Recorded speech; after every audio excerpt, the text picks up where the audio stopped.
c'est une vision extérieure, hein. Je ne suis pas dans ce parti, donc voilà, c'est la question que moi je me pose d'une vision extérieure. Et puis j'avais trouvé d'ailleurs le prix à l'entrée de la fête de l'humanité assez cher quand même, pas ouvert à tout le monde. 3 jours. Donc, et ma dernière question, comment? Au spectacle, au théâtre, tu poses la question, c'est tu peux rentrer à la fête du jeudi au dimanche.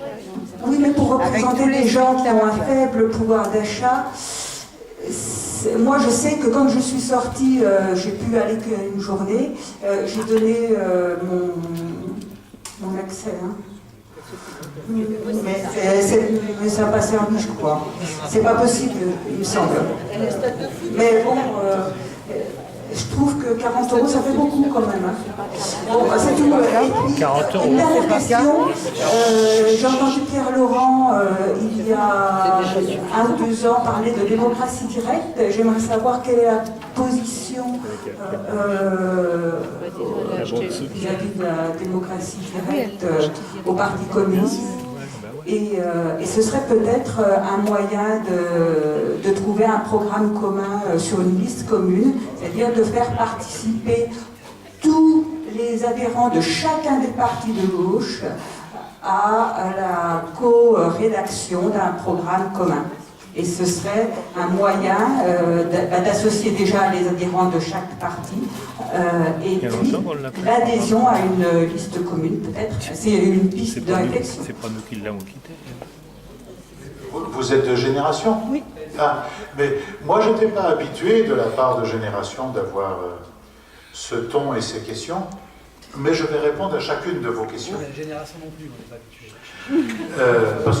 Parce que je travaille beaucoup avec des gens de Génération, je fais même des choses en commun avec eux, puis c'est pas du tout ce genre de rapport que nous avons. S'agissant de Suez, on peut raconter ce qu'on veut, mais la vérité, c'est que les communistes, le président communiste du SIAP, qui dirige une partie de la régie de l'eau en région parisienne, est justement celui qui est mis en procès par la même entreprise dont vous venez de parler.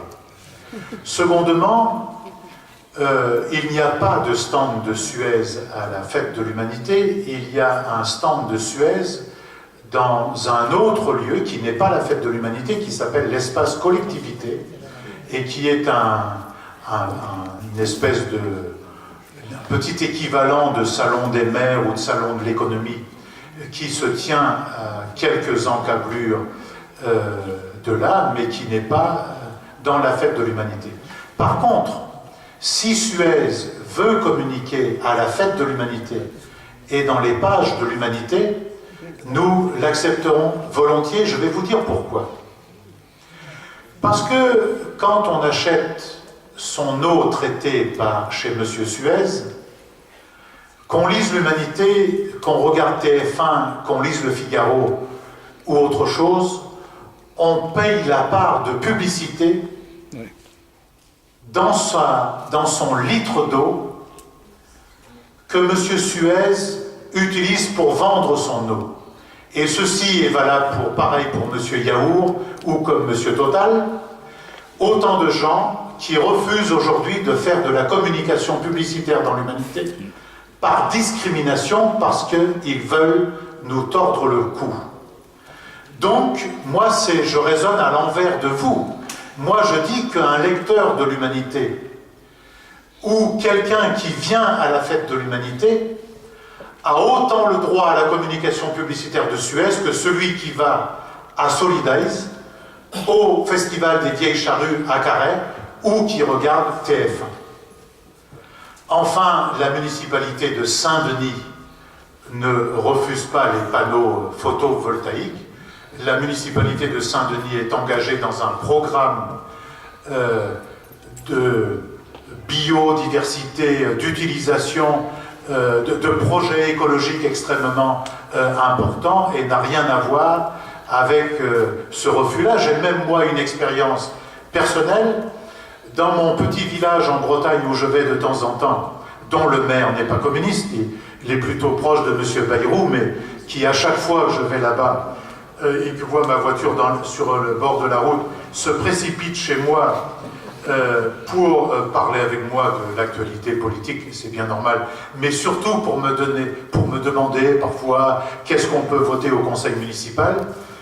Je lui dis, il y a 5 ans de ça, il y a 4 ans de ça, je lui dis, écoute, j'ai une idée géniale, tu vas faire un vrai centre technique municipal, tu vas embaucher 1 ou 2 employés municipaux parce que tu vois bien, c'est pas les mêmes problèmes qu'à Trappes, hein, mais il faut faucher les bords des routes, il faut mieux entretenir l'école, enfin bref, il faut mettre des fleurs dans le bourg, etc.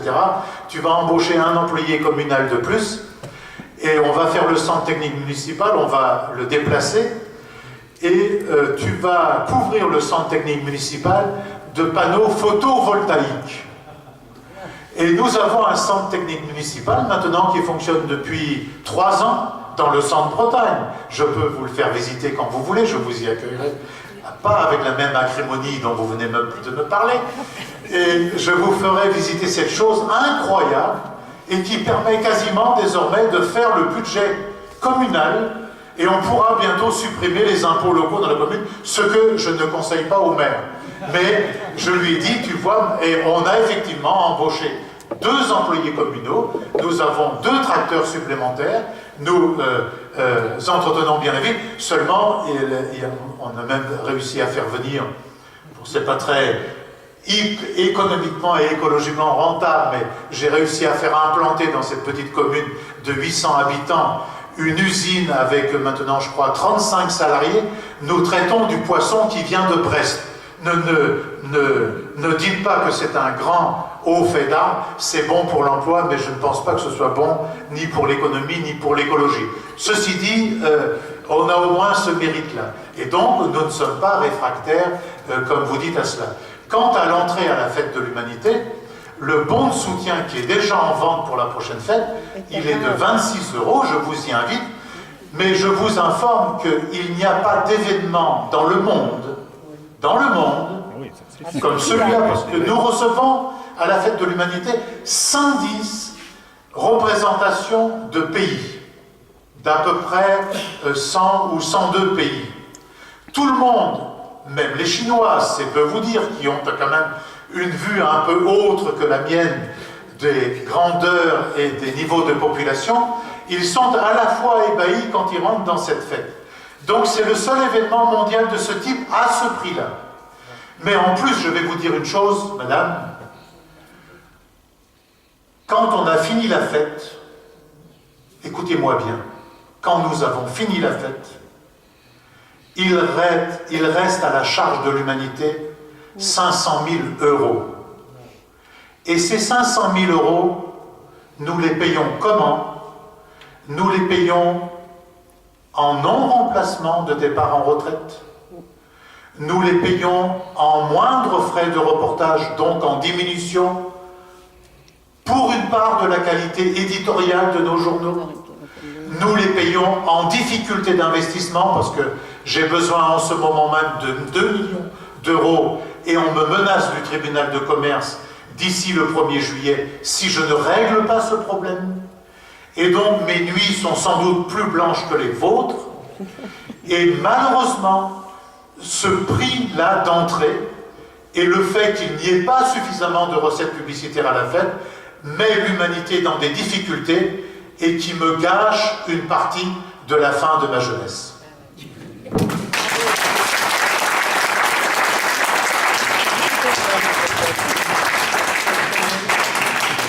Merci Patrick, on va donc conclure, mais on ne va pas s'en aller tout de suite. Donc il y a souscription pour l'humanité, je fais la transition, souscription également pour les cheminots, sur une caisse qui est tenue à la fois par des syndiqués et des non-syndiqués, il faut le souligner. Bonne fin de soirée à tous et surtout bon combat à continuer. Nous organisons le 8 juin à Fabien une visite de l'exposition préparée par des